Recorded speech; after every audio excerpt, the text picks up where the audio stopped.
আসসালামু আলাইকুম রাহমাতুল্লাহ। 7টি লক্ষণ দেখলে বুঝবেন আপনার ইবাদত কবুল হচ্ছে। যারা ইবাদত করে চিন্তিত থাকেন ইবাদত কবুল হচ্ছে কিনা, তাদের জন্য এই ভিডিওটি। আল্লাহ তাআলা মানুষ এবং জিন জাতিকে সৃষ্টি করেছেন তার ইবাদতের জন্য। পবিত্র কোরআনে বর্ণিত হয়েছে, আমার ইবাদত করার জন্যই আমি মানুষ ও জিন জাতি সৃষ্টি করেছি। প্রত্যেক মানুষ দুনিয়া ও আখিরাতের সফলতার জন্য কম বেশি ইবাদত বন্দেগী করে। মানুষের সেই ইবাদত মহান আল্লাহর কাছে কবুল হচ্ছে কিনা তা বোঝা কিছুটা কঠিন। তবে সালফে সালেহিন বা পূর্ববর্তী বুজুর্গ আলেমরা কিছু মানদণ্ড বা লক্ষণ ঠিক করেছেন, যার মাধ্যমে বোঝা সম্ভব যে আল্লাহ তাআলা আমাদের ইবাদত কবুল করেছেন কিনা। ইবাদত কবুলের 1 নম্বর লক্ষণ হলো গুনাহে প্রত্যাবর্তন না করা। বান্দা যখন গুনাহকে অপছন্দ করতে শুরু করবে এবং তাতে প্রত্যাবর্তন তার কাছে অপ্রিয় হবে, তখন বুঝতে হবে যে তার ইবাদত আল্লাহর দরবারে কবুল হচ্ছে। পাশাপাশি যদি বিগত দিনের গুনাহগুলোর স্মরণে তাকে চিন্তিত ও লজ্জিত করে, তবে বুঝতে হবে তার আমল কবুল হচ্ছে। আল্লামা ইবনুল কাইয়িম রাহমাতুল্লাহি আলাইহি বলেন, গুনাহের কল্পনা যদি কাউকে আনন্দ দেয়, সে গুনাহে লিপ্ত থাকতে পছন্দ করে এবং পাশাপাশি ইবাদত করে, তবে সে 40 বছর ইবাদত করলেও তা কবুল হবে না। ইবাদত কবুলের 2 নম্বর লক্ষণ হলো আমল কবুল না হওয়ার ভয় করা। আল্লাহ আমাদের ইবাদতের মুখাপেক্ষী নন। বান্দা নিজের কল্যাণের জন্যই আল্লাহর ইবাদত করে। তাই দম্ভ ভরে তার ইবাদত করা মূল্যহীন, বরং তার ইবাদত করতে হবে অত্যন্ত যত্ন সহকারে, খুশু খুজুর সঙ্গে। আর পরিপূর্ণ খুশু খুজু আনতে হলে অবশ্যই ইবাদতটি সঠিক হচ্ছে কিনা, তা আল্লাহর কাছে কবুল হবে কিনা, এই ভয় অন্তরে থাকতে হবে। তবেই ইবাদত বিশুদ্ধ করার গুরুত্ব অন্তরে তৈরি হবে। আয়েশা রাদিয়াল্লাহু তাআলা আনহা একবার নবী সাল্লাল্লাহু আলাইহি সাল্লামকে পবিত্র কোরআনের আয়াত আর যারা দান করে এবং তাদের অন্তর বিতকম্পিত এর ব্যাপারে জিজ্ঞাসা করে বলেন, এরা কি তারা যারা মদ পান করে এবং চুরি করে?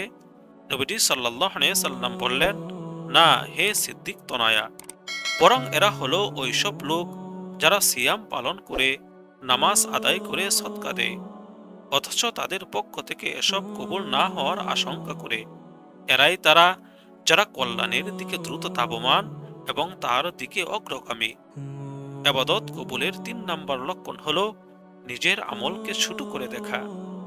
নিজের আমলকে ছোট করে দেখার অর্থ হলো নিজের আমলে নিজেই বিস্মিত না হওয়া কিংবা আমল করে তার উপর অহংকার না করা।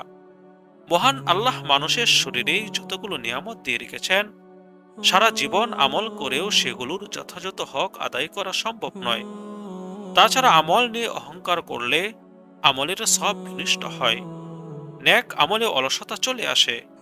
তাছাড়া হাদিসের ভাষ্য মতে আল্লাহর অনুগ্রহ ছাড়া শুধু নিজের আমল নিয়ে নাজাত পাওয়া সম্ভব নয়।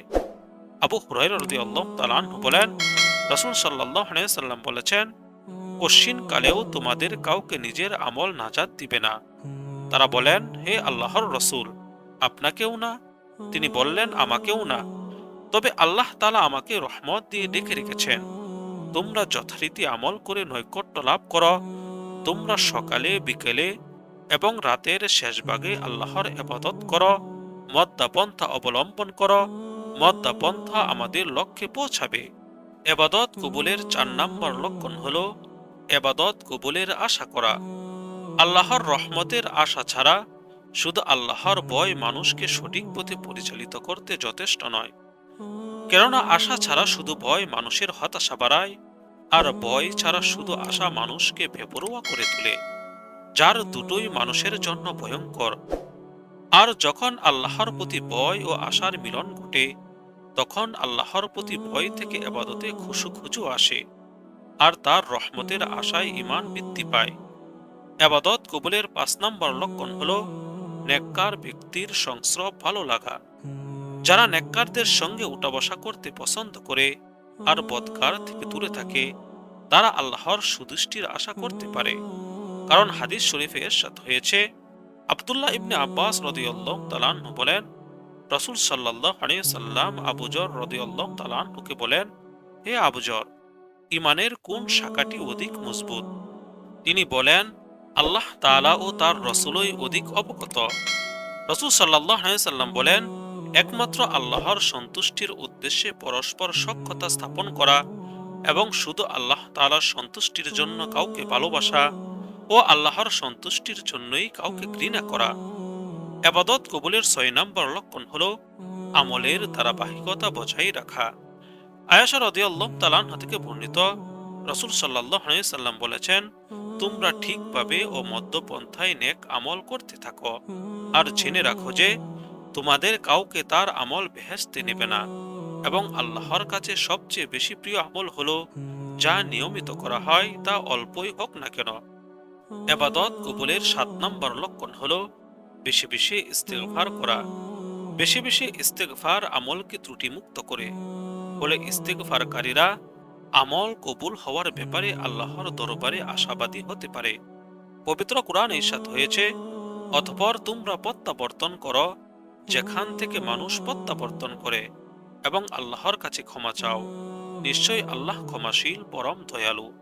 আল্লাহ তাআলা আমাদেরকে সব সময় গুরুত্ব সহকারে আল্লাহর ভয় মনে রেখে রাসূল সাল্লাল্লাহু আলাইহি সাল্লামের অনুসরণ করে আমল করার তৌফিক দান করুন।